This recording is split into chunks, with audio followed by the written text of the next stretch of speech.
que tuvo un problema y se le hizo imposible realmente venir.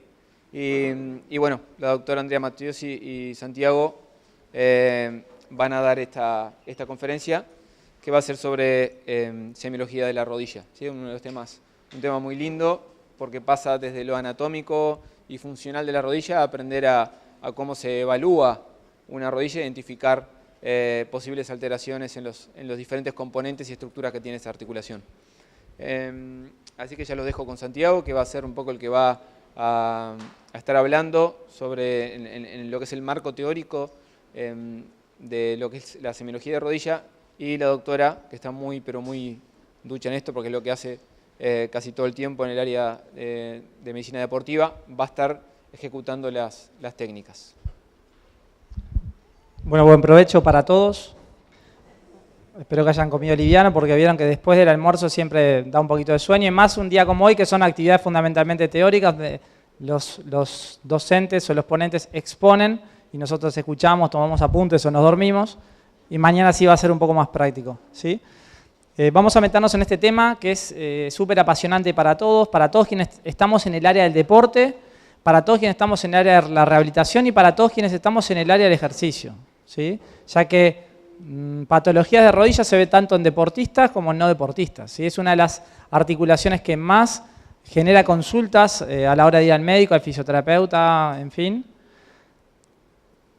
porque tiene unas características particulares que la diferencian de otras articulaciones del cuerpo, ¿tá? Entonces la idea es justamente ver algunos conceptos anátomo-funcionales. Dentro de lo que es la anatomía y la función de la rodilla vamos a centrarnos en las cosas más relevantes para después entender por qué hacemos tal o cual evaluación. ¿Por qué al paciente le voy a generar una tensión para llevarle la rodilla hacia adentro en un valgo o hacia afuera en un varo? Bueno, porque es un mecanismo lesional que tiene la rodilla, entonces yo quiero evaluarlo por eso. ¿Se entiende? ¿Por qué hago pruebas donde yo le trato de rotar la tibia y ver qué sucede, si duele, si no duele? Bueno, porque es uno de los mecanismos lesionales del menisco, de la rotura menisco, que ya vimos en la parte de imagenología, o del ligamento cruzado anterior, ¿se entiende? Entonces vamos a ver algunos conceptos que van a ser relevantes para después comprender las evaluaciones que vamos a hacer. Ahí les presento la rodilla, lo que vemos ahí obviamente es la rodilla, es un dibujo de la rodilla, cómo se vería con la cápsula y los ligamentos y los refuerzos ligamentarios que van a estar por la cápsula, y además ligamentos externos a la cápsula, como puede ser en este caso el ligamento lateral externo, ¿sí? El resto son reforzamientos capsulares. Como cosas grandes de la rodilla que ustedes tienen que manejar, es la articulación intermedia del miembro inferior, ya lo saben. ¿Qué significa que sea la articulación intermedia? Bueno, generalmente las articulaciones intermedias son trocleares, ¿sí? Porque la función de una troclear es acortar, en este caso, la palanca. No necesita tener movilidad en otros planos. ¿Por qué? Porque es la articulación intermedia. La primera articulación, en el caso miembro inferior, como es la cadera, esa sí tiene que tener movilidad en los tres planos. Tiene que hacer flexión, extensión, aducción, abducción y rotaciones. Los tres planos del espacio. La primera articulación del miembro superior también tiene que tener movimiento en los tres planos. ¿Se entiende?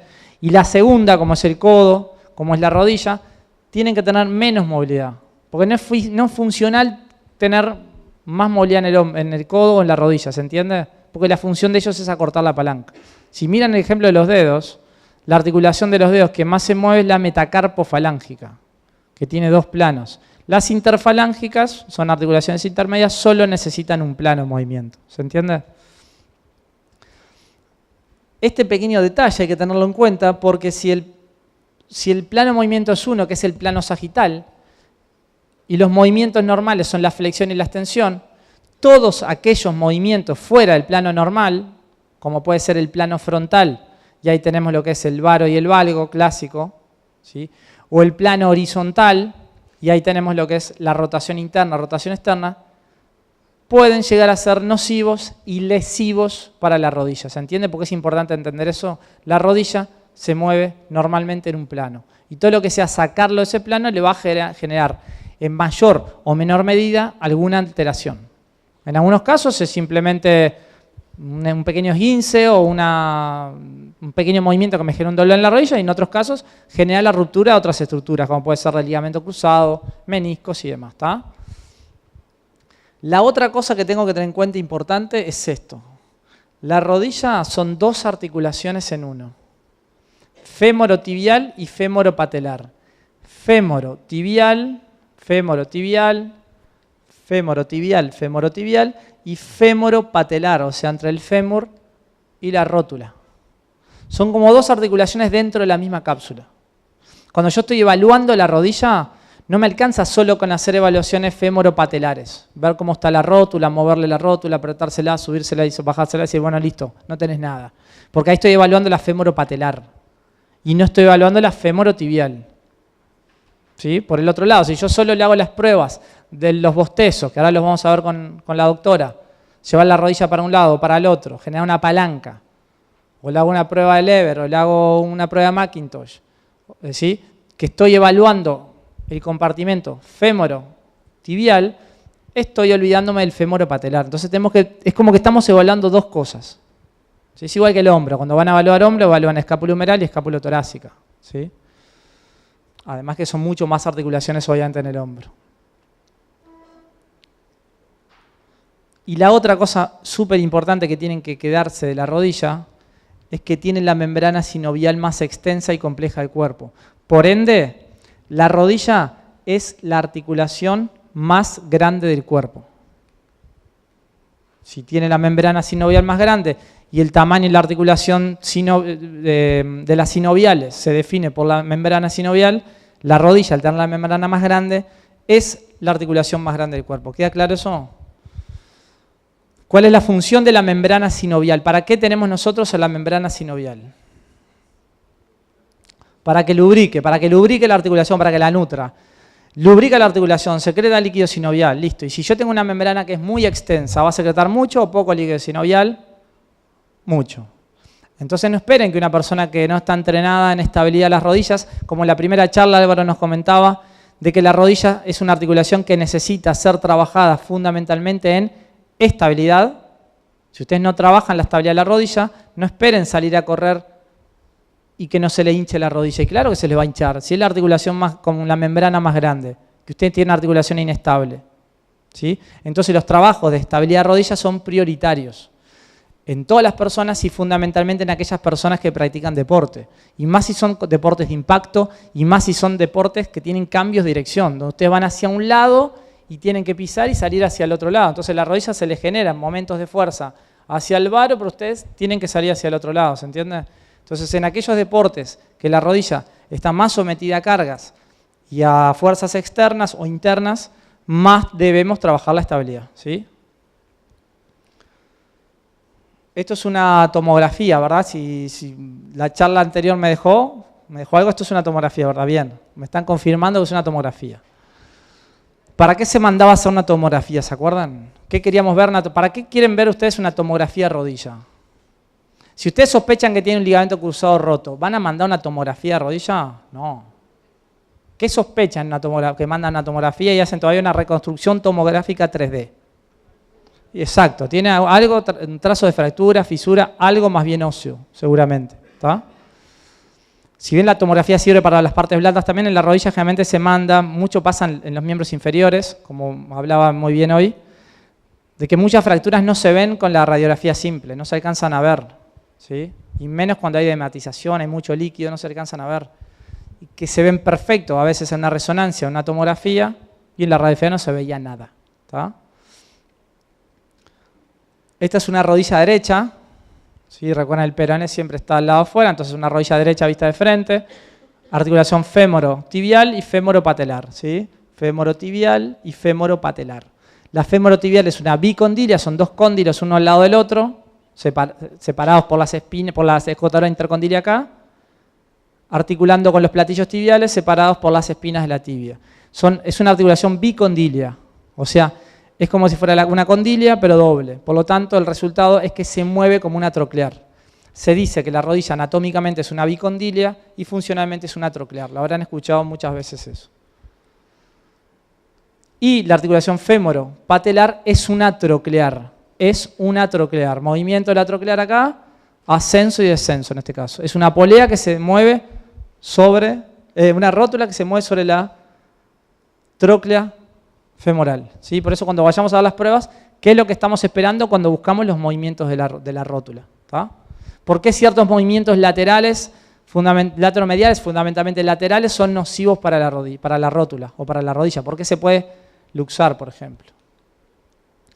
Ahí tenemos en azul el ligamento lateral interno, ligamento lateral externo o ligamentos colaterales de la rodilla, ligamento cruzado posterior y ligamento cruzado anterior. ¿Tá? Recuerden que el posterior es póster interno, o sea, va hacia adentro, de abajo hacia arriba, de atrás hacia adelante, del medio hacia adentro. Por eso es póster interno, que es el verde que está ahí. Y el amarillo es ligamento cruzado antero-externo. Entonces viene la parte anterior de la tibia, sale hacia atrás y hacia afuera, se va al cóndilo externo. Los ligamentos cruzados, ustedes los están mirando en plano frontal ahí, ¿verdad? Los ligamentos cruzados se cruzan en el plano frontal. Pero si ustedes los miran de costado, los ligamentos cruzados también se cruzan en el plano sagital, también se cruzan, porque uno va de atrás hacia adelante, el otro va de adelante hacia atrás. Y si los miran de arriba, el plano horizontal, también se cruzan. Es como que quedan enroscados. Entonces, cualquier movimiento que haga la tibia sobre el fémur sobre la tibia, va a tensar en mayor o menor medida alguna de las fibras de estos ligamentos. ¿Sí? Una de las cosas que se hacen en las pruebas es justamente eso, someter a estos ligamentos a tensión, a ver si están funcionando correctamente, a ver si están lesionados o están indemnes. ¿Sí? Van a ver que las pruebas principales de ligamentos son anteroposteriores. ¿Sí? La que ustedes conocen, la prueba de cajón anterior, la tienen, cajón anterior, rodilla flexionada 90 grados, más o menos. Cajón anterior, plano sagital. Y la otra prueba de ligamento cruzado se llama Lashman. Plano sagital también, hacia adelante. Esas son las pruebas para donde yo puedo determinar, o me sirven para determinar si están indemnes o no los ligamentos. Sin embargo, la mayoría de los mecanismos lesionales del ligamento cruzado no son en ese plano. Se evalúan así, pero los mecanismos lesionales no son en ese plano, son en los otros dos, en el frontal y en el horizontal. Son en un valgo, la rodilla se me fue hacia adentro, aterricé mal, la rodilla se me fue hacia adentro, esto es plano frontal, o en un cambio de dirección, donde yo voy para un lado y quiero girar para el otro, y el fémur me gira sobre la tibia. Eso es plano horizontal. ¿Tá? Y ahí tenemos a los meniscos.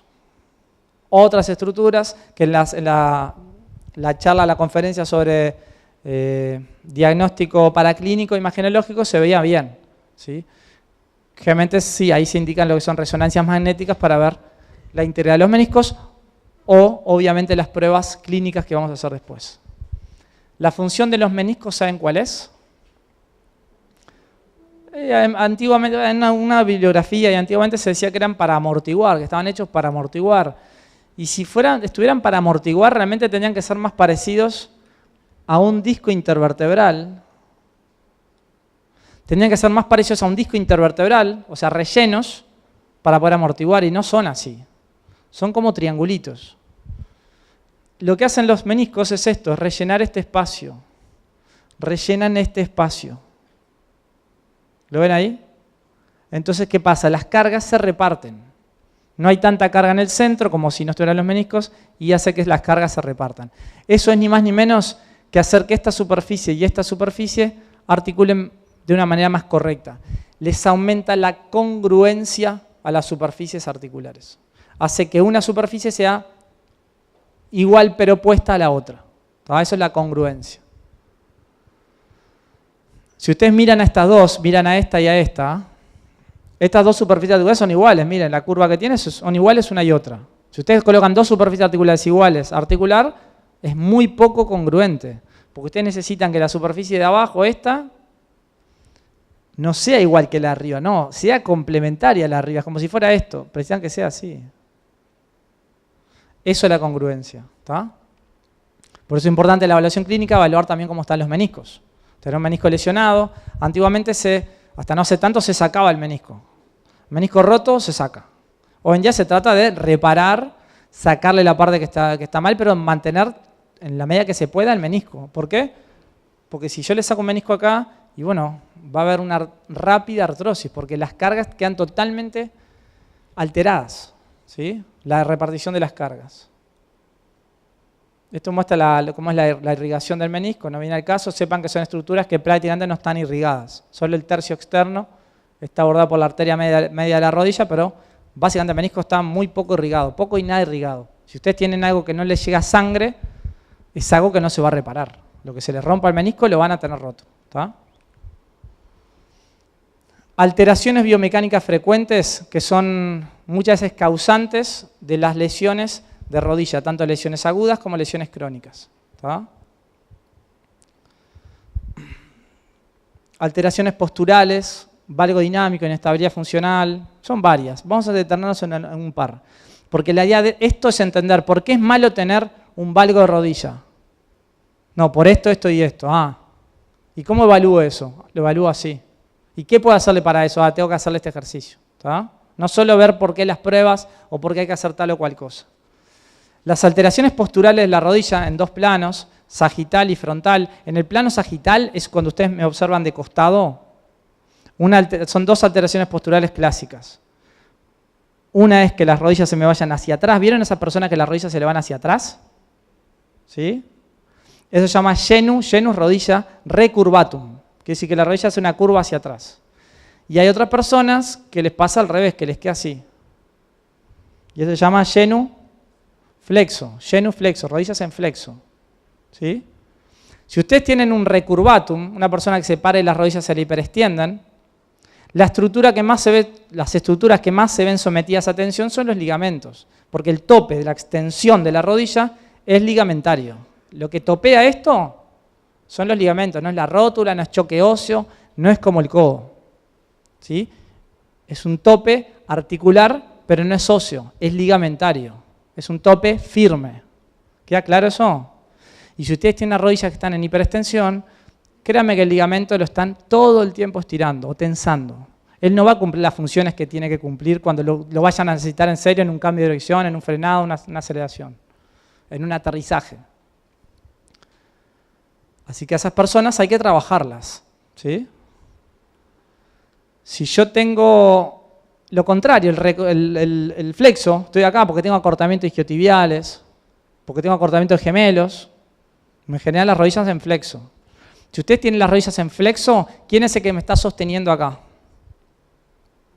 ¿Qué músculo estoy activando yo que se me está cansando? El cuádriceps. Imagínenselo así, cuádriceps, bueno, acá cuádriceps. El cuádriceps es un músculo que tiene predominancia de fibras rápidas, es un músculo de fuerza, es un músculo que utilizan para pararse, para subir una escalera, actividades de fuerza, contra gravedad. No es un músculo para que tenga que estar todo el tiempo sosteniendo en resistencia, no es la función de él. Entonces, si ustedes lo utilizan en resistencia, lo están fatigando todo el tiempo, cuando lo tengan que usar, no va a estar él. ¿Está? Y el otro ejemplo sería en el plano frontal, alteraciones en el plano frontal, valgo o varo-valgo, hacen que las cargas de la rodilla, la línea que ven acá, la roja acá y la azul acá, roja acá, azul acá, es el eje mecánico del miembro inferior, es por donde va la carga. Va de la cabeza femoral al centro del astrágalo. En condiciones normales, ese eje mecánico tiene que pasar exactamente por la mitad de la rodilla. Si su eje mecánico pasa por la mitad de la rodilla, cosa que acá no está pasando por la mitad y acá tampoco, de hecho acá pasa por dentro y acá pasa por fuera, ¿lo ven? Si él pasa por la mitad, yo puedo aseverar que más o menos la carga está repartida entre compartimento interno y externo. Es como que ustedes están cargando, están en el auto y saben que las 4 ruedas más o menos están parejas. Ahora, si ponen toda la carga de un lado, imagínense un auto, le ponen toda la carga de un lado. Si se van de acá a Punta del Este, no le va a pasar nada al auto. Pero 300.000 kilómetros con la carga así, y las ruedas de este lado se lo van a gastar más rápidas que este lado, ¿se entiende? Si les dura 300.000 kilómetros el auto, cosa que dudo. ¿Está? Entonces, es lógico que una alteración postural en el plano frontal, como es el valgo, el varo, me va a terminar o me puede llevar a una artrosis. Que no la voy a ver ahora, se ve a largo plazo. Por eso tenemos que tratar de corregirlo en la medida que podamos. Y generar ejercicios, terapia manual, para tratar de corregir eso. Por más que el valgo siga como valgo y el varo siga como varo. No es lo mismo un valgo sin activación de glúteo medio que el mismo valgo con activación de glúteo medio. No es lo mismo que todo esté sostenido por el choque del compartimento externo y el ligamento interno a que haya un músculo que lo está ayudando. ¿Se entiende eso? Les puse algunas imágenes para seguir viendo alteraciones de la rodilla. Aquí tienen un futbolista. En el futbolista es bastante clásico ver este tipo de cosas, ¿no? Es raro ver un futbolista profesional de élite que tenga un valgo rodilla. Es raro, hay, pero es raro. Lo más común es ver varos, ¿sí? Y este tiene un varo bastante asimétrico, si ustedes comparan el derecho con el izquierdo. ¿Ven que el derecho está mucho más acentuado que el izquierdo? ¿Se dan cuenta de eso? Y si ustedes no le miran solo la rodilla, mírenle la pelvis, cómo queda este lado más bajo que este. Es obvio que este lado de la columna y la cadera izquierda va a sufrir más que la derecha. Si yo estoy todo el peso está de este lado. ¿Se entiende? Pero mírenle los pies ahora, la pisada. Cómo el pie derecho se va hacia adentro así. Con su pie derecho ustedes hagan esto, lleven la rodilla para afuera. Y van a que cargan sobre el dedo chiquito. Ni más ni menos quinto metatarsiano, la lesión más, la fractura más frecuente, más común del fútbol es la fractura del quinto metatarsiano. Si ustedes le hacen esto, y créanme que se va a romper antes que si no lo tienen. ¿Se acuerdan las imágenes que veíamos? Las fracturas por estrés. No esperen, no es que los pisaron, cayeron, no, simplemente por estrés, por estar sobrecargando demasiado esa estructura. O sea, la alteración de acá me termina afectando otros sectores. Y puede ser al revés, a veces la alteración de otros sectores me termina afectando acá. Porque esto se relaciona mucho con el acortamiento de los rotadores de cadera, por ejemplo. Su pierna derecha, apóyenla estirada así. El talón en el piso. Y hagan una rotación externa de cadera. ¿Qué es esto? Pierna derecha, Marcelo. En Uruguay es la otra, él es de Paraguay. Hacia afuera. Eso. ¿Sí? Yo lo estoy haciendo a la izquierda porque estoy en espejo con ustedes. Ahora hagan el mismo gesto, pero con el pie pegado al piso. Y la rodilla se va al varo. ¿Se dan cuenta de eso? El acortamiento de los rotadores de cadera, genera el varo. O sea, un acortamiento de la cadera me afecta a la rodilla y me afecta cómo voy a pisar. ¿Se dan cuenta de lo complejo que es el cuerpo, no? Por eso está muy interesante el taller que vamos a tener mañana con la kinesióloga, la fisioterapeuta Mariana de Argentina, acerca de lo que son cadenas musculares. Y una de las charlas que vamos a tener hoy después con Mario, acerca de lo que es también el trabajo en cadenas. No solo mirar el sector del cuerpo que está doliendo, sino verlo mucho más desde la globalidad.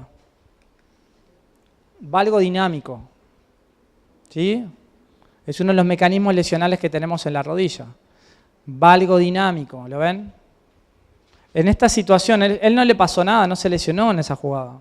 Simplemente el fotógrafo sacó una foto espectacular. Para cualquiera que le gusta lo que es la rehabilitación deportiva, esta foto es espectacular. Porque si yo no veo, digo, se lesionó ahí. Si miro la jugada, no se lesionó nada.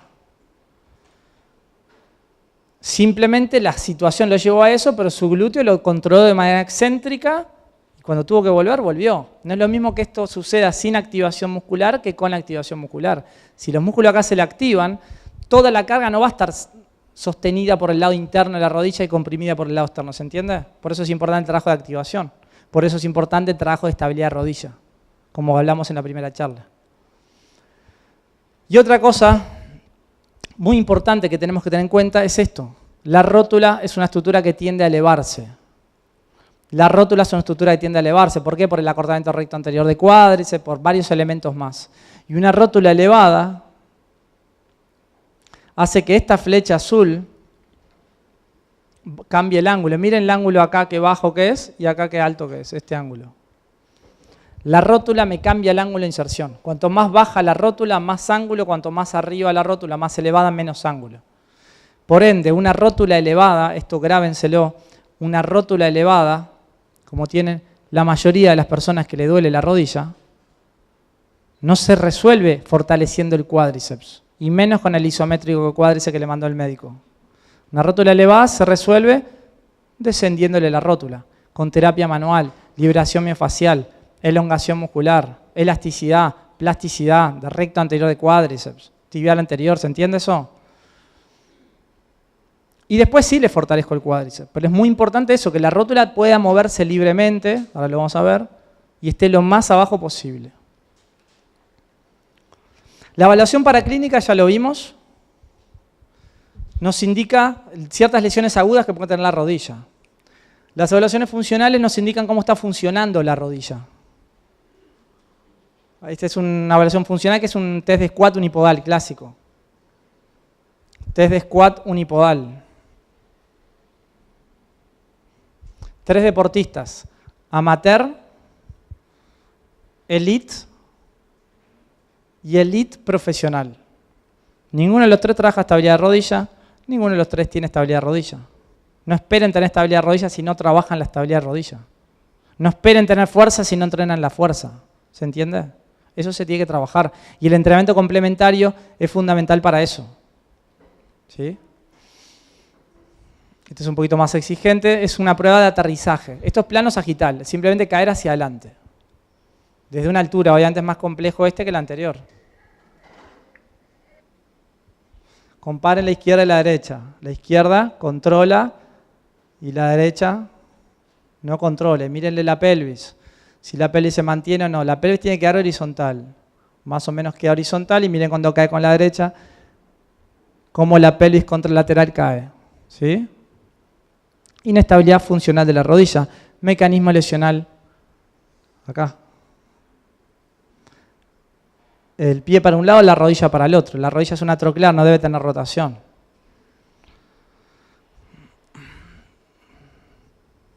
Si será tan buen jugador Cristiano Ronaldo que sin tocarlo le rompió el ligamento cruzado al otro. Le hizo simplemente una moña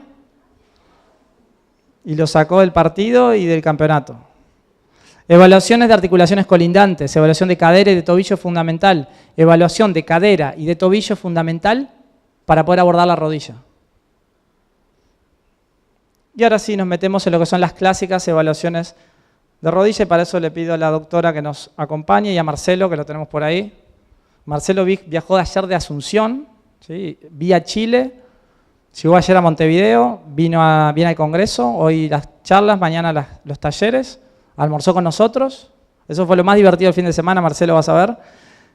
Y el lunes se regresa a Asunción, ¿sí? Y lo vamos a tener de paciente acá para rodilla.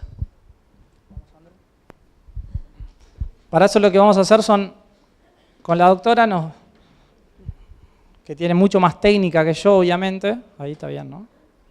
¿Estamos bien ahí? Disculpen.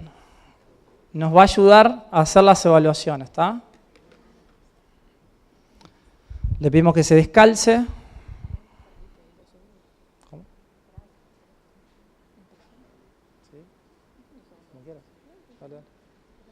Vamos a darle primero una inspección para que ustedes la vean, ¿sí? Si querés corremos un poquito, no se puede tan adelante, le corremos un poco para atrás. Vamos a poner Marcelo mirando al frente. ¿Querés hablar vos? Buenas, de nuevo, buenas tardes. Vamos a hacer un poquito de inspección porque la idea es hacer las pruebas de rodilla, pero el examen completo lleva inspección, palpación y movilidad. Entonces vamos a ver un poco a Marcelo cómo está. ¿Te animas a remangarte? Ahí va. Lo que vamos a hacer es inspección. Ustedes lo ven mejor que yo de frente, buscando asimetrías que puedan existir en las rodillas, que puedan tener algún sector de tumefacción, dolor, algún hematoma, alguna lesión. Y también deberíamos evaluarlos desde el punto de vista dinámico. Tenemos que observar cómo es su caminata, su marcha, ¿sí? Acá me parece que sos medio valgo. Bien. Tiene un poquito de valgo, Marcelo, capaz que lo ven ustedes mejor que yo. Bueno, eso como para ordenar un poco el examen. Y ahora pasamos un poco a la palpación y a las maniobras.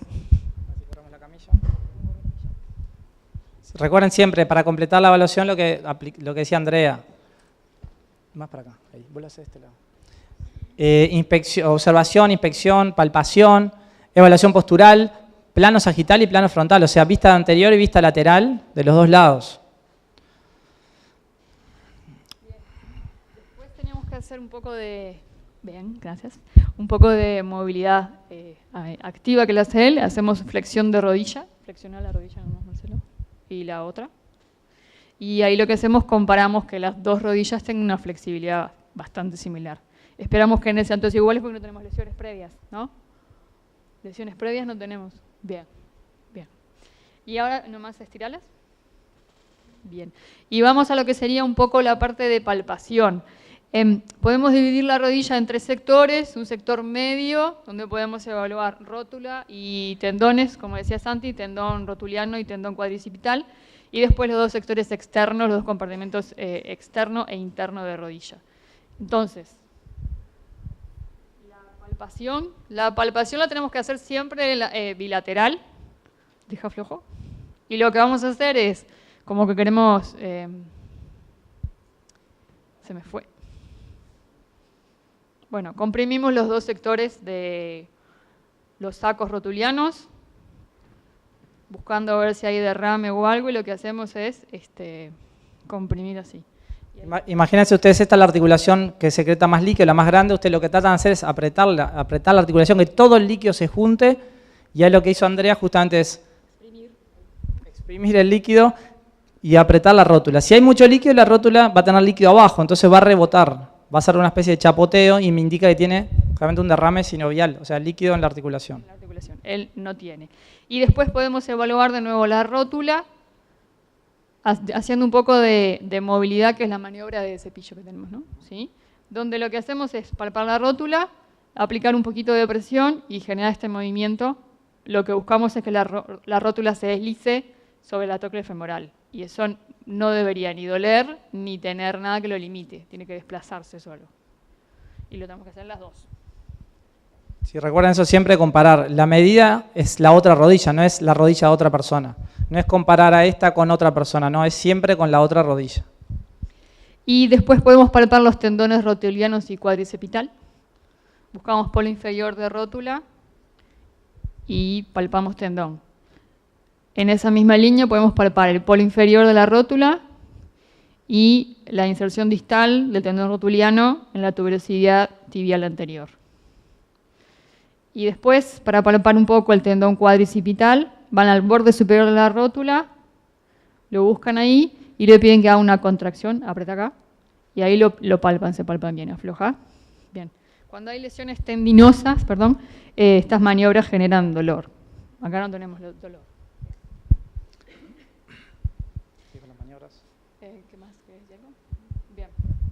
Eso serían algunas de las maniobras que podemos hacer para el compartimento central, evaluando un poco rótula y tendones. En los sectores externos podemos dividir las maniobras a nivel de la interlínea articular, que ahí lo que voy a hacer es palpar los ligamentos y los meniscos. Doblea la rodilla, ahí está. Entonces, busco los cóndilos de la tibia hasta que encuentre la interlínea. A veces cuando tiene mucha masa muscular se dificulta un poco la maniobra, pero bueno, se encuentra. No es el caso. No es. Entonces, palpamos interlínea.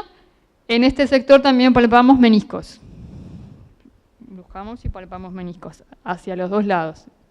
Menisco interno y menisco externo. Ahí está. Hacen lo mismo. Buscan cóndilos y ahí buscan el menisco externo. Y en los sectores laterales también tienen los ligamentos para palpar. Ahí está. Y en el sector interno también. Más o menos en la unión de las 2 mitades estaríamos palpando ligamentos. Tratan siempre de buscar la interlínea articular y ahí se mueven sobre la interlínea articular y enseguida se sienten bien los ligamentos laterales. Sí. Los bostezos. Bien, la otra forma que tenemos para evaluar, complementando esto, son los bostezos. Bostezo interno o bostezo externo. El interno es llevar la rodilla en valgo y se hace así. Se deja la rodilla... Sí, explícalo. Sí, esto es en relajación, no puede tener ninguna contracción muscular. Entonces ya lo que hace es una palanca. Con una mano tranca a nivel proximal, o sea en el fémur, y con la otra mano le genera una palanca hacia afuera en la tibia, tratando de generarle movimiento de apertura del lado interno. En este caso lo está haciendo en extensión, que generalmente es bastante estable, y después se hace una semiflexión. O sea, se trata de relajar, desbloquear la rodilla y siempre en semiflexión aparece más movilidad que en extensión. ¿Qué es lo que buscamos acá? Buscamos ver cómo está la integridad del ligamento lateral. A veces en los esguinces se puede ver como que hace como una mosquita, como un pocito, cuando está extendido el ligamento. Se hace en los dos sectores y en los dos miembros inferiores. Y siempre buscar dolor también. Y para el externo también es igual. Para el externo lo que vamos a hacer es la misma maniobra, pero buscando deja flojito, el varo. Siempre recuerden, una mano va proximal, o sea, en la articulación, la parte proximal, o sea, fémur, y la otra distal. Y se le genera simplemente una palanca. Bien. Estas son pruebas de plano frontal, ligamento lateral interno y externo. Vamos ahora a pruebas del plano sagital, o sea, ligamentos cruzados. Sí, los ligamentos cruzados también los pueden ordenar ustedes en el sector medio de la rodilla junto con rótula y los tendones. Tenemos la maniobra del cajón anterior, ¿la querés contar y yo la hago? Cajón anterior, rodilla en flexión. Depende de la bibliografía, van a encontrar que habla de flexión de 90, de 60. Bueno, generalmente es 90 grados. Nos sentamos sobre el pie del paciente para fijarle y se le genera primero se le palpa la interlínea articular y se le genera una fuerza hacia adelante tratando de desplazarle la tibia anteriormente como está haciendo la doctora. Y a lo que buscamos es con la referencia de los dedos ver si hay un movimiento hacia adelante de la tibia o no. Siempre se compara con el otro, siempre. Porque si no me induce el error.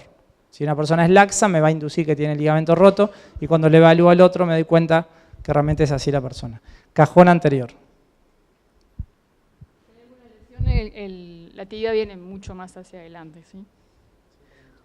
Vamos al Lashman, nos saltamos al Lashman. Por esto es igual pero hacia atrás, ¿está? Lashman es otra prueba que se utiliza muchísimo en el deporte, fundamentalmente para evaluar inestabilidad anterior de la rodilla, rotura del ligamento cruzado anterior. Consiste en fijar el fémur con una mano y traccionar la tibia hacia adelante con la otra. Se hace generalmente en posición de extensión o una semiflexión, a diferencia del cajón, que el cajón se hace siempre en flexión, ¿está? Y se le busca cierto movimiento, cierto juego. Esto obviamente cuanto más grande la pierna es mucho más difícil de realizar. También puede falsear un poco ahí porque ayuda a dirigir los movimientos. Exacto, teniendo una buena técnica, esta prueba se dice que es más infalible que la del cajón anterior. Pero hay que tener mucho mejor técnica que en el cajón. El cajón es más fácil de hacer. Y mano grande. Vamos a la maniobra de lever, que es otra de ligamento cruzado. Lever es palanca. Lo que se busca es, generalmente se utiliza una superficie rígida. Esta camilla es muy blanda para hacer la maniobra de lever. La vamos a hacer igual para que ustedes la vean. El ligamento cruzado debe fijar las estructuras femorotibiales y a partir de ahí generar un movimiento a nivel distal. Se le pide que sea una semiflexión de rodilla, se le fija ahí, lo que se le hace, se le empuja hacia abajo desde el fémur. Se le hace una palanca y si el ligamento está indemne, el pie se tiene que levantar, lo palanquea. En este caso ya le digo, la camilla es blanda, lo que no ayuda. Vos haces esto, mira, levantas, deja que se te levante un poquito el pie cuando ella te empuja. Esto es lo que van a ver. ¿Está? Se hace una superficie rígida, porque acá ya está empujando y realmente está hablando. ¿Sí? Es una maniobra también para el ligamento cruzado. Vamos a McMurray ahora. Acá en McMurray lo que hace es se trata de evaluar fundamentalmente los meniscos. Se le lleva a la rodilla a una flexión máxima. Ya si duele en flexión máxima me indica que hago en los meniscos. Y a partir de ahí lo que se hace con la mano izquierda, en este caso está palpando los meniscos. Y con la mano derecha lo que le va a hacer es una rotación a la tibia. ¿Sí? A través de tomar el calcáneo. Se le genera una rotación a la vez que se va extendiendo hasta llegar a los 90 grados. Vamos a hacer una rotación externa. Giro que el pie vaya hacia afuera y el talón es el que indica el menisco que estoy evaluando. El talón va hacia adentro, entonces se evalúa un menisco interno. Y en la otra es al revés. Se le va a la flexión, se genera una rotación interna de la tibia y se busca palpar el menisco externo. ¿Sí? Generalmente esto, si hay una lesión del menisco, duele. ¿Sí? Lo mismo con la otra. Se le lleva a flexión máxima y de la flexión máxima se lo viene extendiendo hasta llegar a los 90 grados, a medida que se le va haciendo esa rotación. Bien, y la última maniobra es en decúbito ventral. Vamos a pedirle a Marcelo que se acueste boca abajo. Y esta es una maniobra dos maniobras. Vamos a hacer una llamada play y una llamada distracción. Con la rodilla en flexión. Ahí. Con la rodilla en flexión. El examinador lo que hace es, vas a hacerle primero a play. La primera maniobra es a play, consiste en comprimir hacia abajo la tibia a la vez que se le genera una rotación. El talón indica la lesión. Si yo le hago una rotación externa, el talón va hacia adentro. Si duele, es el menisco interno. Y si yo le aplico una rotación interna, el talón va hacia afuera, me indica el menisco externo. El talón indica la lesión. Y la maniobra de distracción es similar, tienen que tener un poco más de fuerza, porque lo que hacen es traccionar. Es una fuerza de distracción, una fuerza en sentido opuesto. Dos fuerzas en sentido opuesto, perdón. Se le tracciona hacia arriba. Y ahí más que el menisco, estamos evaluando la cápsula, fundamentalmente la cápsula y los refuerzos capsulares a nivel de la rodilla. También se puede hacer así, tienen que tener más fuerza, pero si no usan la rodilla como nosotros.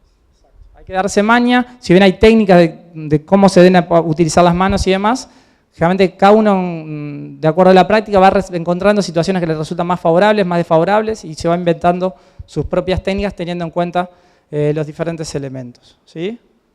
¿Dudas, consultas? Estamos acá, ¿no? Evaluación clínica de la rodilla.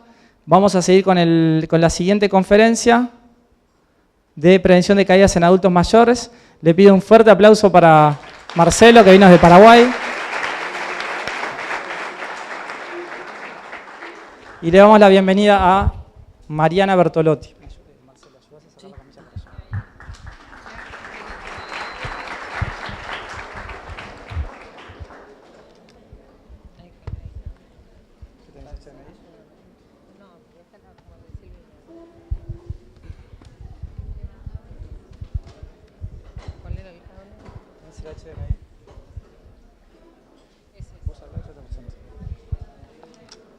Bueno, les presento a Mariana Bertolotti. Adelante, Mariana. Mientras yo le conecto a la computadora, ella nos acompaña desde Buenos Aires, Argentina.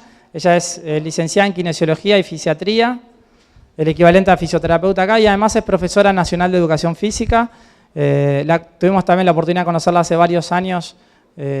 Coincidimos en capacitaciones y tenemos realmente una muy buena relación y son grandes referentes para nosotros en todo lo que refiere a la rehabilitación, al ejercicio, además de ser grandes amigas. Así que los dejo con Mariana. Bueno, buenas tardes, ¿cómo les va? Gracias a Santi y a Álvaro por invitarnos. Y bueno, me parece que vamos a empezar con nuestra... ¿Está bien esto? ¿Se escucha? Sí. Vamos a empezar con la charla esta. Cambien el chip un poco, porque nos vamos a transportar 30 años para adelante, ¿sí? Acá hasta ahora son todos deportistas, están todos bastante sanitos. A partir de ahora vamos a empezar con los problemas. Les cuento, yo desde hace muchos años trabajo en rehabilitación vestibular de la marcha y el equilibrio. Trabajo con personas con vértigo, con inestabilidad, con mareos. Trabajé muchos años en el Hospital Fernández. Y trabajo con lo que se llama el síndrome multisensorial del anciano. ¿Sí? Ya vamos a ver qué es eso, o lo que se llama el desequilibrio benigno del anciano. Vamos a empezar con esto. Todos sabemos que es una caída, me imagino. ¿Sí? Entonces, si me arranca.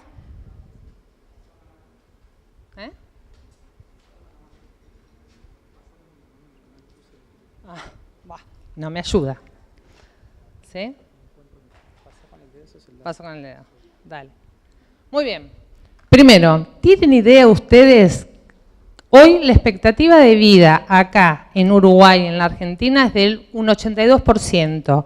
En el 2050, ¿sí? Vamos a tener la expectativa de vida 80-85 años. ¿Sí? Y vamos a ver que para llegar a esa edad, nosotros vamos a tener que tener una vida saludable. Entonces, arranquemos con esto. Muy bien. Todos sabemos lo que es la caída, ¿sí? Se sabe que las caídas es más frecuentes en las mujeres. Fíjense los porcentajes. Tenemos un 30% a los 65 años y un 50% se caen a los 85 años. Toda persona mayor de 60 a 65 años tiene por lo menos una caída una vez al año. Y se sabe que un 2/3 de esas personas se van a volver a caer. Entonces, ¿qué es lo que nosotros tenemos que hacer? Es trabajar para evitar las caídas, trabajar para tener un envejecimiento saludable. Fíjense esto, ¿cuáles son las causas? Montones. Todos creemos que es trastornos de la marcha y el equilibrio, pero hay un montón de síndromes que están relacionados con las caídas. ¿Y qué es lo importante de la caída? Es las consecuencias que después va a tener. Nosotros tenemos que evaluar causas. ¿Cuáles son las causas que provocan que uno se caiga? ¿Cuáles son las consecuencias que provoca una caída? Uno de los riesgos mayores de la caída es la muerte. El 1% de los que se caen se fracturan, nada más. Todo el mundo debe saber, se cae, fractura. No. El 1%, pero el 90% de las personas que han sufrido caídas, ¿sí? El 90% de todas esas personas, ¿qué es lo que pasa? Perdón. El 90% de estas personas que han sufrido una caída han tenido un episodio anterior de caída. Entonces recuerden siempre, persona que se cae, a los 6 meses es muy probable que se vuelva a caer. Muy bien. ¿Qué pasa? ¿Qué pasa con el envejecimiento? Un montón de trastornos. Nosotros creemos que solamente son los trastornos físicos, pero no todos trastornos físicos de pérdida de fuerza, pérdida de movilidad articular, artrosis. ¿Sí? Tenemos muchos trastornos que están relacionados con la vida emocional, con lo social. Empiezan a estar aislados, se empiezan a meter más en la casa, no comparten con los amigos, no comparten con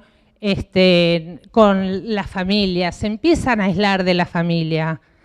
También empezamos a tener trastornos cognitivos, empiezan a haber pérdidas de memoria, falta de atención, falta de concentración, empiezan a haber las alteraciones del carácter, están malhumorados, no se les puede decir nada, se empiezan a aislar cada vez mucho más.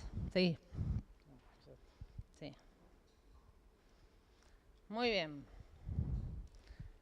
¿Qué es lo que para la geriatría marca el envejecimiento? La capacidad de movilización.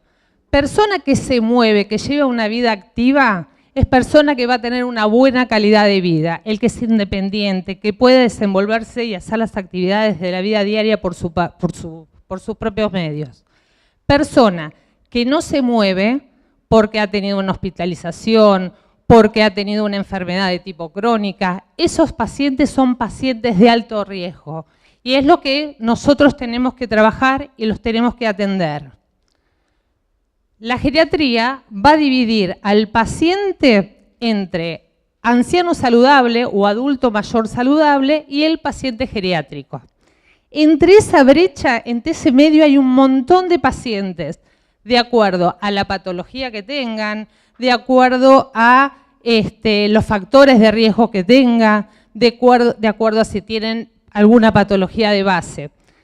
En el medio de ese adulto sano y el adulto geriátrico, digamos que le llaman, hay lo que se llama el anciano frágil. ¿Y qué considera que sea un anciano frágil? Primero, una edad arriba de los 85 años, que es relativo, porque hay un montón de personas de 60 años que se los puede considerar con ancianos fáciles y puede haber personas de 90 años que están muy bien.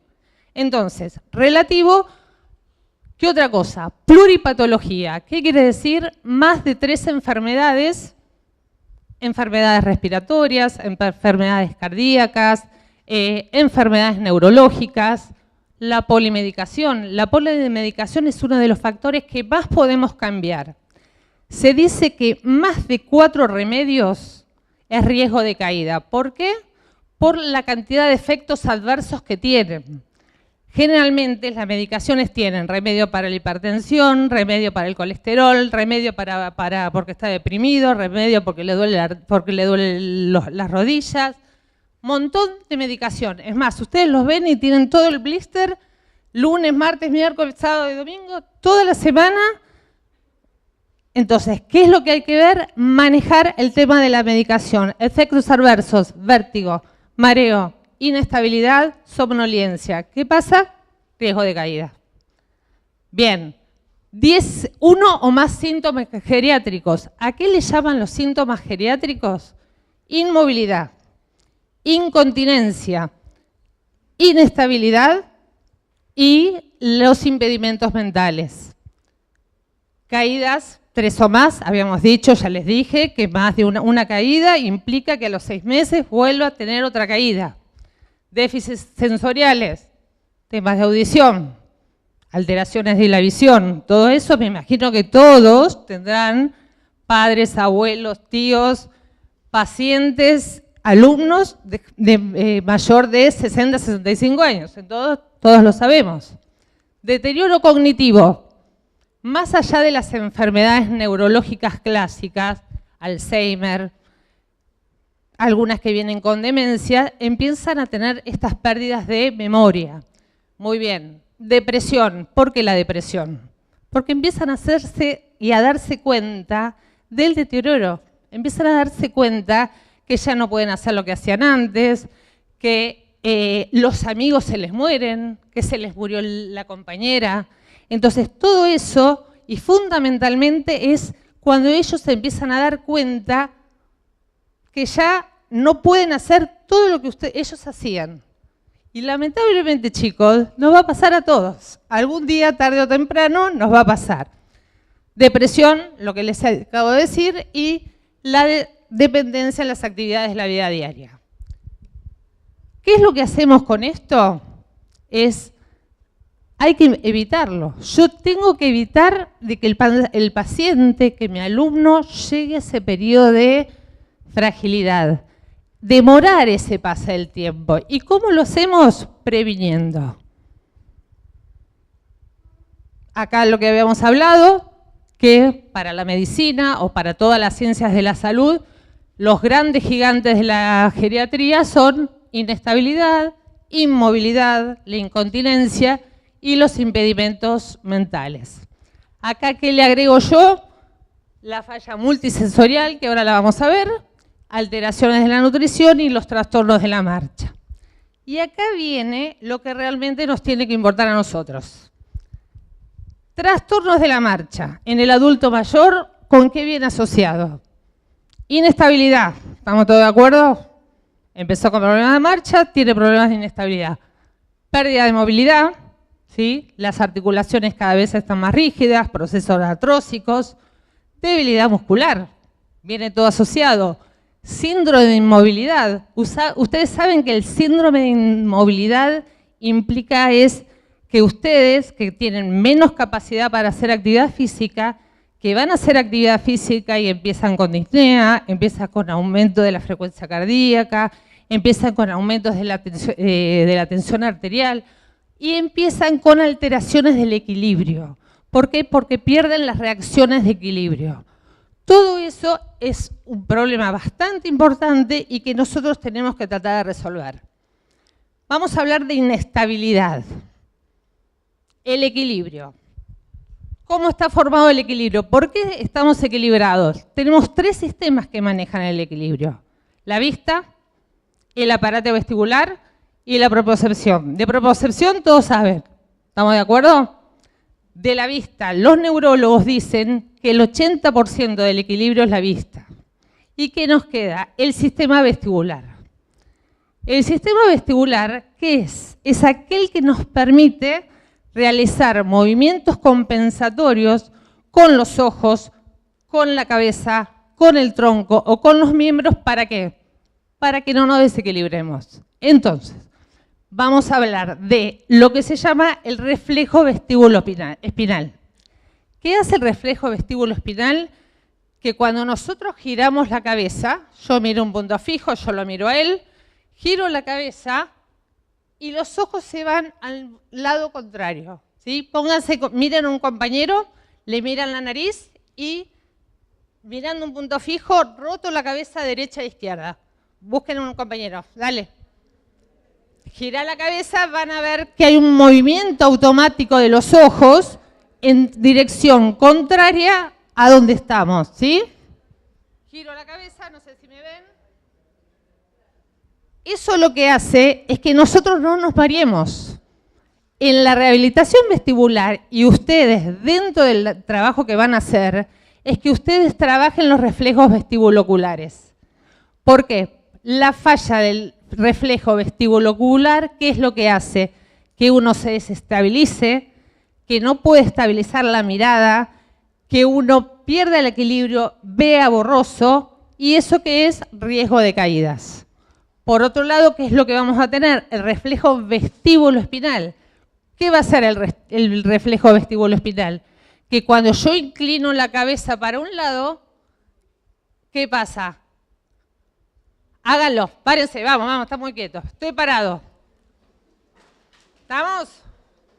Inclino la cabeza para un lado y ¿cómo me mantengo? ¿Cómo mantengo el equilibrio? Porque un aumento del tono extensor del lado homolateral y una inhibición del lado contrario. ¿Estamos de acuerdo? Giren la cabeza para otro lado, giro a la izquierda, hago un aumento del tono extensor del lado izquierdo, ¿sí? Ustedes al revés, y una disminución del lado contrario. ¿Estamos de acuerdo? ¿Sí? Ahora, otras cosas, con el envejecimiento hay una importante alteración del aparato vestibular. Si hay una importante alteración del aparato vestibular, el reflejo vestibulocular y el reflejo vestíbulo-espinal se va a perder. ¿Qué causa? Inestabilidad.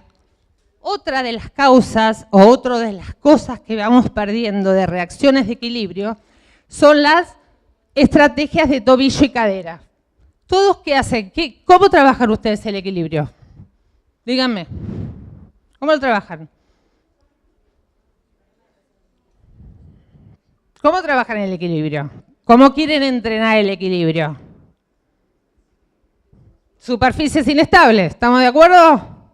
Bien, disminuir la base de sustentación, cerrar los ojos, ¿sí? Ok, pero hay cosas que a todos le ponemos superficies inestables. ¿Con qué objetivo? Esto es lo siguiente, hay reacciones de equilibrio, ¿sí? Cuando yo estoy en un desequilibrio antero-posterior, que van a actuar lo que se llaman las estrategias de tobillo, las estrategias de cadera y las estrategias de paso.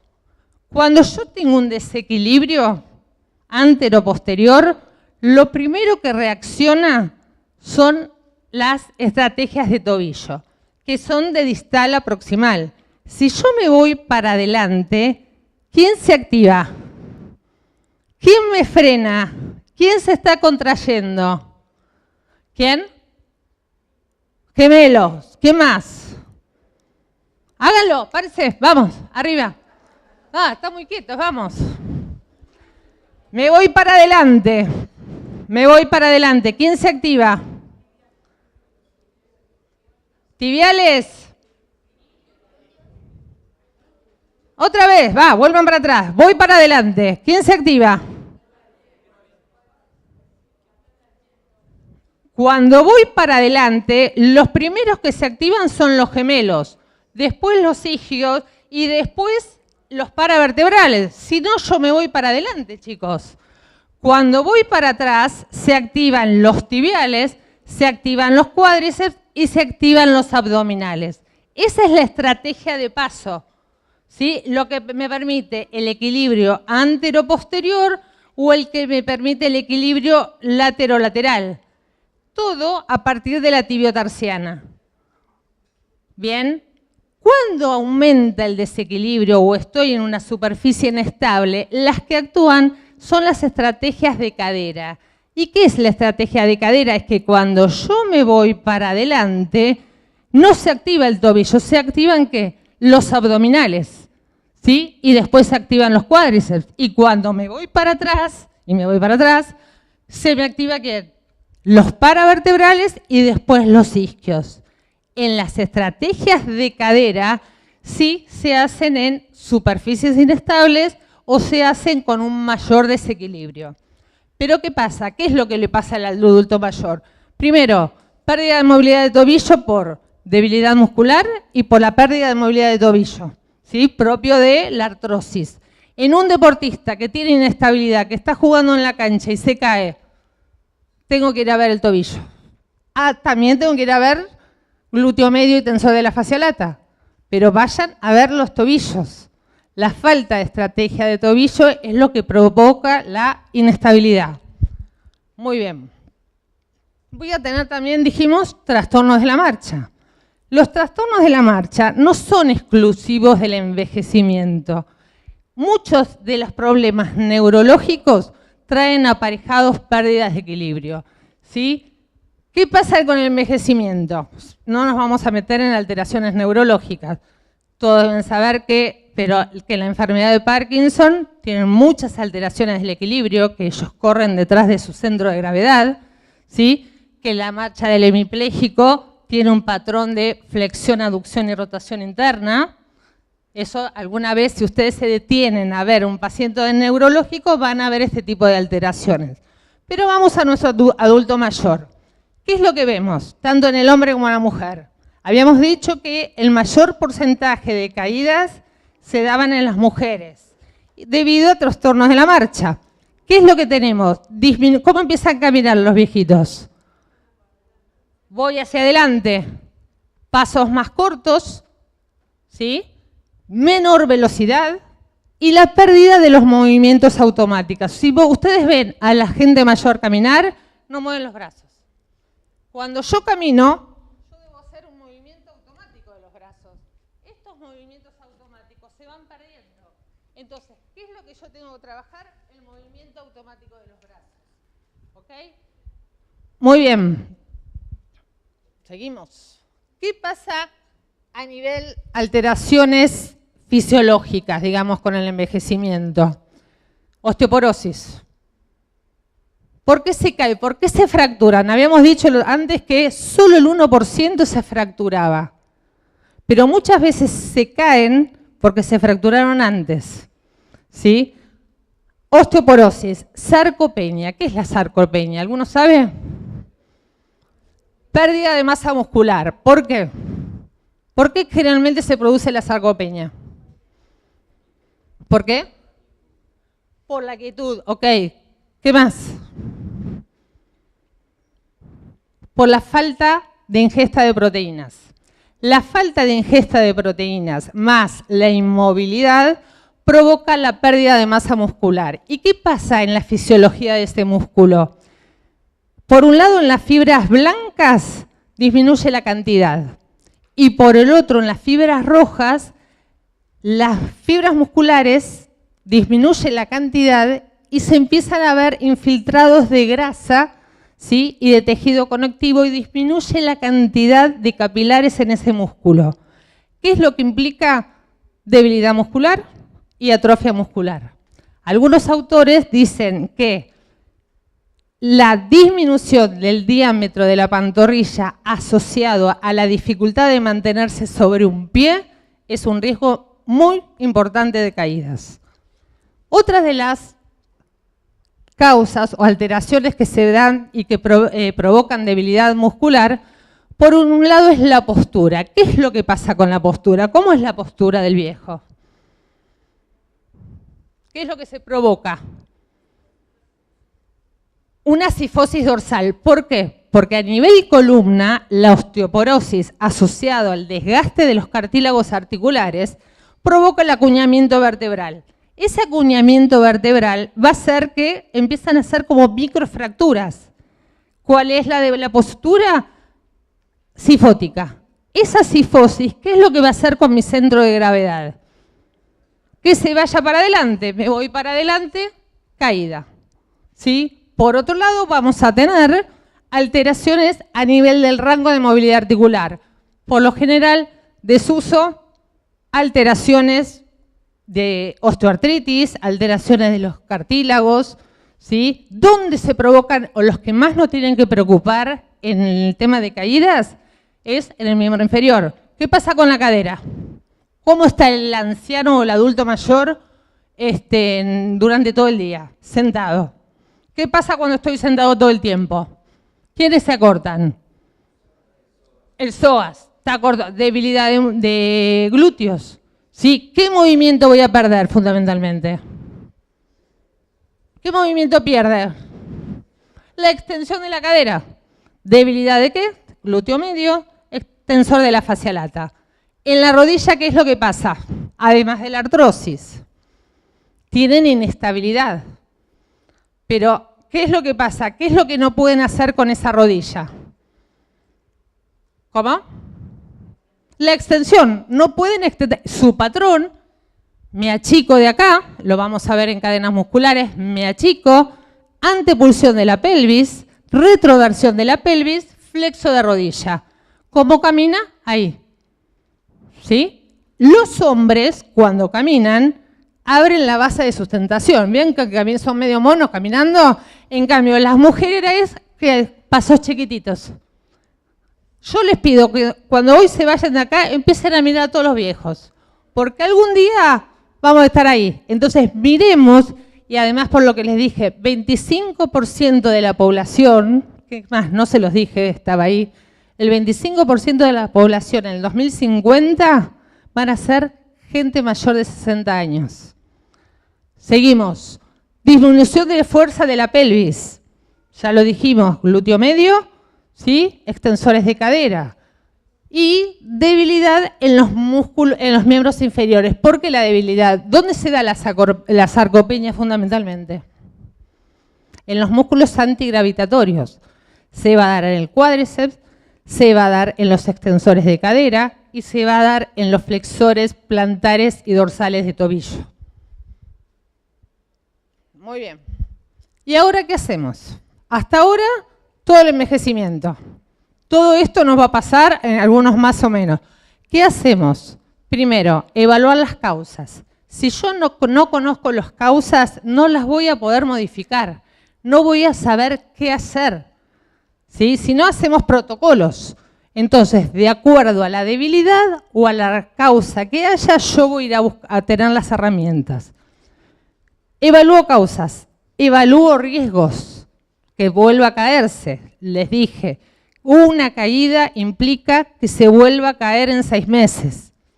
Evalúo lo funcional y evalúo ¿qué? Las consecuencias. De todo esto, tenemos todas estas causas.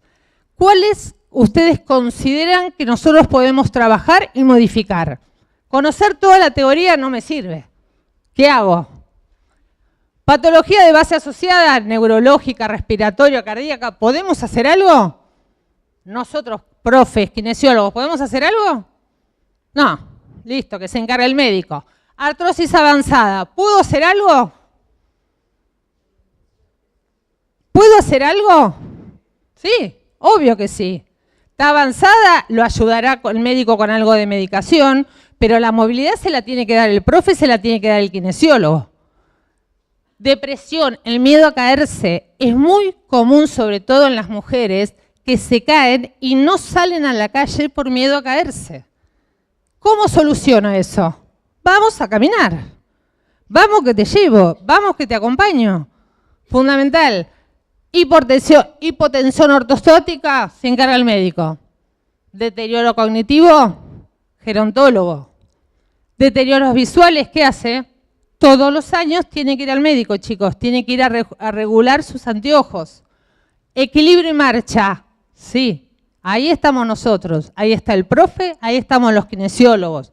Los kinesiólogos que hacen rehabilitación vestibular trabajan sobre el equilibrio y la marcha. Debilidad muscular, todos. Uso de 4 más medicaciones, sí, pero ahí ¿quién lo maneja? El médico. Lo que sí ustedes pueden hacer y deben hacer al paciente que tienen, al padre, al abuelo, a quien sea, controlarle la cantidad de medicación. No pueden tener un blister con 6 pastillas para tomar. Entonces, yo les pido, paciente, amigo, tío, quien sea, traten de que les bajen la medicación. Si está la médica por ahí, no sé si está, me va a matar, pero considero que es muy importante bajar la medicación por la cantidad de efectos adversos que provocan, porque son riesgo de caídas. Vivir solo. Vivir solo implica alteraciones y que empiecen a estar deprimidos, que estén angustiados, que no quieran salir, que no se socialicen.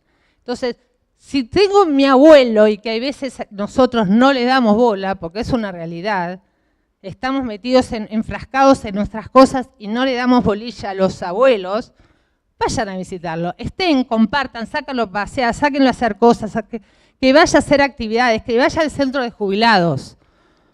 Muy bien. Y las condiciones medioambientales. ¿Por qué las condiciones medioambientales?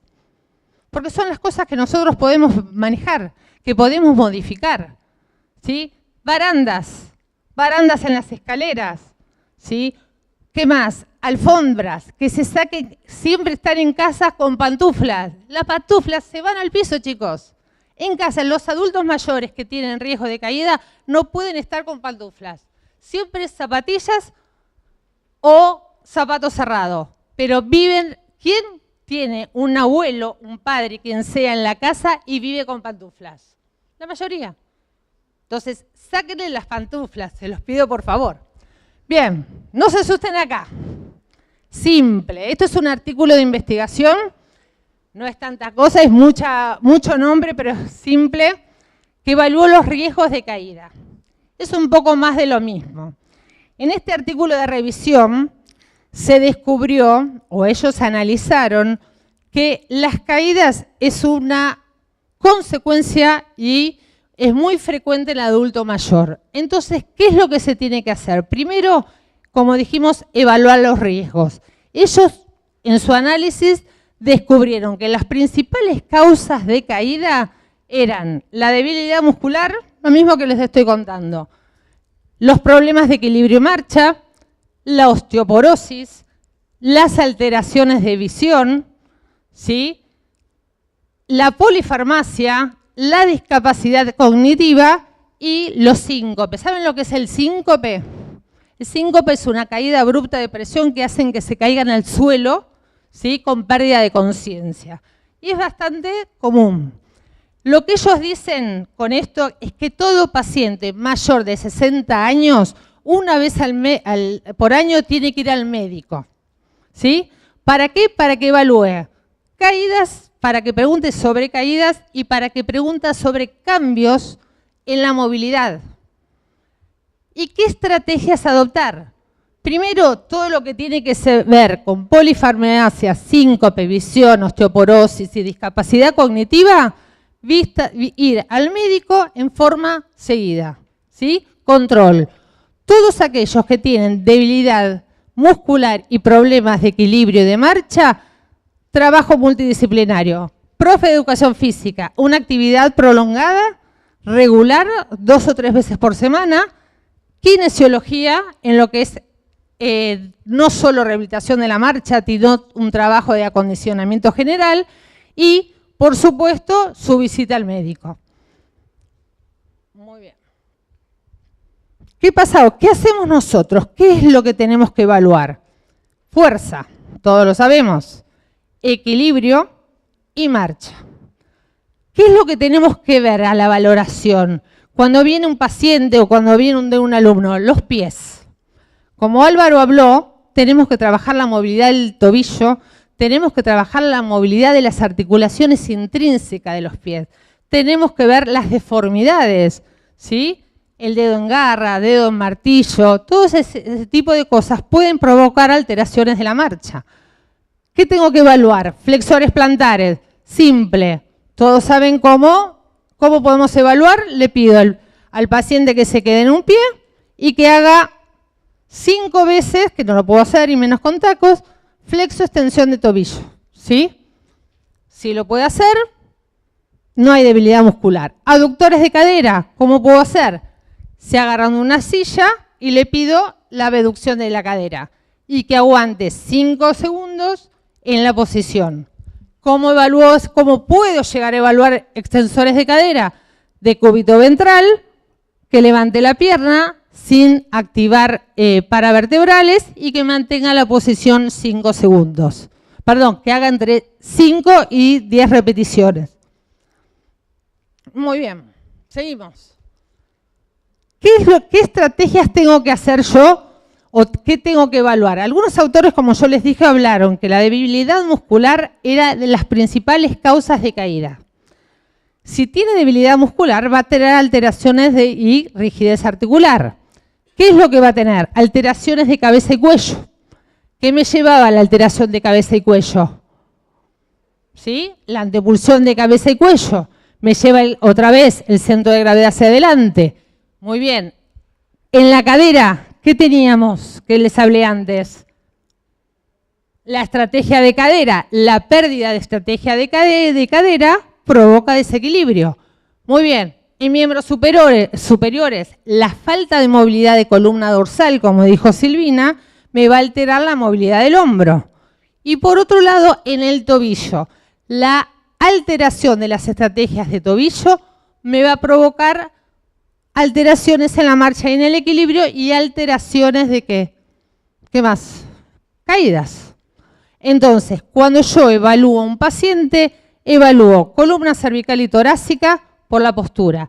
Evalúo cadera, ¿sí? Y no me voy solamente, ustedes todos saben trabajar movilidad, todos saben trabajar fuerza, pero no saben trabajar estrategias de cadera que son fundamentales para el equilibrio y todo lo que son los reflejos vestibuloculares. Para evaluar, la geriatría utiliza distintos métodos o distintos tests. El test de Romberg, ¿lo conocen? Venga, uno puede subir, ¿puede subir? Dale.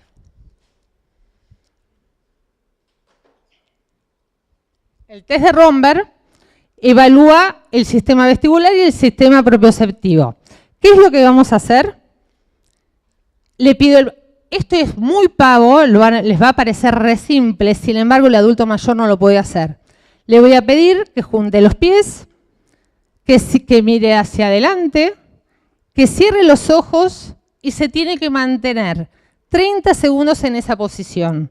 El poder hacerlo implica que tiene un nivel óptimo de equilibrio. Les puedo asegurar que son pocos los que realmente lo pueden hacer. El segundo es la estancia cronometrada en apoyo unipodal. ¿Qué es lo que hago? Le pido que te quedes en un pie, ¿sí? Mirando para adelante, y miren, a él le cuesta, y está bien. Tiene adulto mayor, bien, y es bastante menos de 60, sí.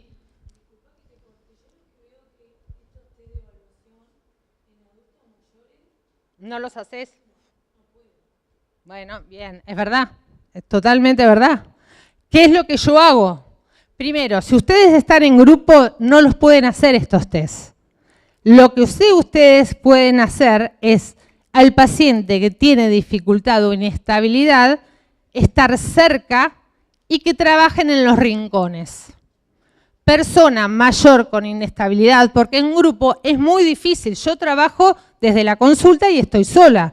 Yo que estoy con un paciente con inestabilidad, estoy atrás, estoy con los brazos así agarrándolo. Ustedes no lo pueden hacer, pero persona con inestabilidad trabaja en los rincones, ¿sí?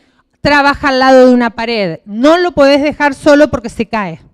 Y además, si una persona, eso es lo que te iba a decir, si una persona no puede hacer un Romberg con ojos cerrados, es una persona que tiene que hacer rehabilitación, porque se te va a caer.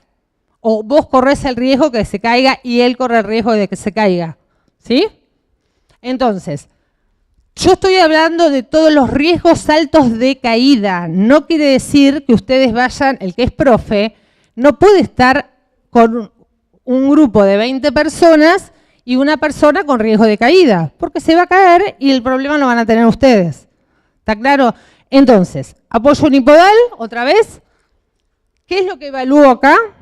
Que mantenga el equilibrio durante 30 segundos y suelta los brazos y que no haga movimientos compensatorios de los brazos. ¿Ok? Bien, marcha en tándem. Otra prueba es 3-4 metros de distancia, ponete. Vas a venir hasta acá, el famoso pan y queso, ¿se acuerdan? Los que son un poco más viejos como yo, lo deben conocer. un paso adelante y otro atrás durante 3 o 4 metros. ¿Sí? Esto es re difícil. No lo hacen, se los puedo asegurar. Una pasada, ¿sí? 3 o 4 metros. Muy bien.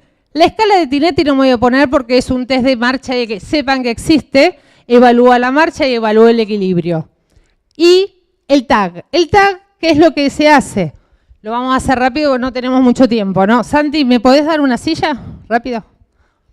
El tag lo que evalúa es el... ¿Cuánto? Ah, ok. Bien, te sentás a caminar. Mirando ahí. Él lo va a hacer re bien, pero vamos a hacer una demostración. Yo les puedo asegurar que a las personas mayores les cuesta muchísimo. Levantarse de la silla ya les provoca inestabilidad. ¿Qué es lo que tiene que hacer? Es levantarse de la silla, se evalúa con una silla con apoyabrazos, te vas a levantar, vas a dar la vuelta al conito y vas a volver a sentarte. Dale. Hace como si fueras un viejo. Que sea mímico. Bien. Una pavada, ¿no? Sin embargo, yo les puedo asegurar otra vez que la gente mayor no lo puede hacer. Se levantan de la silla y ya les provoca inestabilidad. ¿Cuánto tardaría cualquiera de nosotros en hacerlo? Hacelo otra vez como vos lo haces, rápido. Alguno que más o menos cuente. 7 segundos. Bien, ¿cuántos años tenés? 33. A los 60 el tiempo es de 10 segundos. Un adulto frágil o un anciano frágil puede tardar más de 20 segundos en poder hacerlo. Entonces, es un test muy simple que se toma en la clínica, pero que es predictor de riesgo de caída. Muy bien, gracias. Seguimos. Sí, llévatela, dale. Muy bien. ¿Qué hacemos? No, ahí me fui para adelante, ¿no? Para atrás. Bien. ¿Qué pasó acá? Consecuencias. ¿Cuáles son las consecuencias de la caída? Todos creemos la principal consecuencia, ¿cuál es? La fractura. No, solo el 1%, pero sí 90% de que tienen fractura tuvieron otro episodio de caída. ¿Cuál es el mayor problema de la caída? La rotura de partes blandas. Por eso, muchas veces no sabemos nosotros que el paciente se cayó, porque no le da bolilla, porque no se lo cuenta el médico, porque lo toman como parte del envejecimiento. Entonces, muchas estadísticas no se conocen porque el paciente no informa que ha tenido una caída. Pero sepan que la mayor consecuencia es la rotura, una herida, un raspón, son circunstancias muy, consecuencias muy simples, ¿sí? ¿Cuándo es lo peligroso? Es cuando se fractura. ¿Y por qué lo peligroso es cuando se fractura? Aunque el porcentaje sea muy chiquito. ¿Por qué creen? Por las complicaciones que tienen después de la fractura. Si un paciente frágil se cae, se fractura y está en el hospital, es un porcentaje muy grande que empieza a tener complicaciones médicas. Las complicaciones médicas habrán escuchado que se fracturó la cadera y que al poco tiempo falleció. Porque es bastante común, chicos, lamentablemente. Otra de las consecuencias fundamentales es la pérdida de confianza y el miedo a tener que caerse otra vez.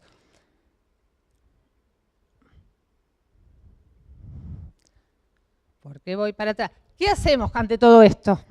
Primero, promoción de la salud. El médico tiene que informar al médico, el médico tiene que informarle al paciente, ¿sí?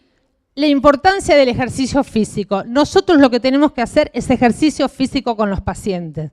Actividad física, actividades de movilidad, ¿sí? Actividades de todo paciente o todo alumno que viene en todo programa de actividad física tiene que tener ejercicios en el piso. ¿Por qué? Los pacientes se caen y no se saben levantar. ¿Alguno de ustedes les enseña a sus alumnos cómo se levantan del piso? No, Bien, perfecto. Le tengo que dar las herramientas para que se pueda y que sepa levantarse del piso, cosa que si se cae en su casa y está solo, no esté 24 horas tirado en el piso. Entonces, ejercicios en el piso, ejercicios sentados, ejercicios de pie. ¿Qué tiene que tener un programa de ejercicios? Respiratorios, ¿sí? Ejercicios de flexibilidad, ejercicios de fuerza, de movilidad, equilibrio estático, dinámico y marcha. Movilidad de lo que ya hablamos, cabeza y cuello, cadera, tobillo. ¿Qué es lo que tenemos que trabajar en columna cervical? Los ejercicios oculovestibulares. ¿Cómo hago ejercicios vestibulares? Le pido un punto fijo que camine rotando la cabeza. Lo paro en la superficie inestable y le pido que rote la cabeza. ¿Cómo era el oculovestibular? Punto fijo, roto la cabeza derecha e izquierda, roto la cabeza arriba y abajo. ¿Sí? Le pido que cierre los ojos y que se mantenga. Le pido el apoyo unipodal. Le pido, ¿qué más? ¿Qué evaluábamos? La marcha en tándem. ¿Y qué le tengo que pedir o qué tengo que trabajar fundamentalmente, además de los oculovestibulares y todo lo que ustedes conocen? Las estrategias de equilibrio, ¿sí? Las estrategias de cadera, ¿sí? La estrategia de cadera lo trabajo sobre superficies inestables, lo puedo trabajar con balanceos. ¿Puedes subir rápido? Les voy a dar algunas formitas para trabajar con la gente mayor las estrategias de cadera. Hola. Acá no me puedo apoyar mucho. A ver, vos haceme de... Vas a poder hacerme de... Es que me tengo que agarrar con las manos por eso. Ok, perdón. Estrategias de cadera, que vaya para adelante, perdón, de tobilla para atrás. Estrategias de cadera con balanceo. Vos poneme las manos así. Voy hacia adelante, me reboto en una pared, voy hacia adelante y vuelvo. Voy hacia adelante y vuelvo. Antero-posterior, lateral, lo mismo, poneme la mano, ¿eh? Imagínense, pared y está el paciente acá. Le pido, voy hacia un lado y vuelvo. Voy hacia el otro. Todas estas pavadas a la gente mayor les cuesta muchísimo. Muy bien. Lo mismo en superficies inestables. ¿Cómo trabajo las estrategias de tobillo? Le pido que camine en puntas de pie. Le pido que camine con talones. ¿Y dónde trabajo las estrategias de tobillo? ¿Superficie inestable o piso duro? Duro. Si no, no trabaja el tobillo. Empieza a trabajar, aumenta la estabilidad y trabaja la cadera. ¿Ok? Bien. Ejemplos. Ahí tengo un paciente. ¿Tengo 5 minutos más? ¿No? Bien, rápido. Paciente trabajando estrategias de cadera. Fíjense la antepulsión de cabeza y cuello. ¿Sí? En la primera está trabajando estrategias de tobillo. En la segunda y la tercera está con estrategias de cadera. Y en la cuarta, apoyo unipodal. Acá tenemos también trabajando estrategias de cadera y después todos ejercicios de marcha y movilidad muscular, movilidad articular y fuerza. Para terminar, consejitos. Primero, polifarmacia, sacarles la droga, visita al oculista, evitar todos los factores de riesgo que podamos sacar, metamos barandas en el baño, barandas en las escaleras, uso de ayudas marcha, fundamental, la nutrición y la deshidratación. Consejito, ningún paciente frágil puede tomar agua después de las 8 de la noche. ¿Por qué? Va 4 o 5 veces al baño y es el riesgo de caída. Espero que les haya servido. Espero que todos vayan a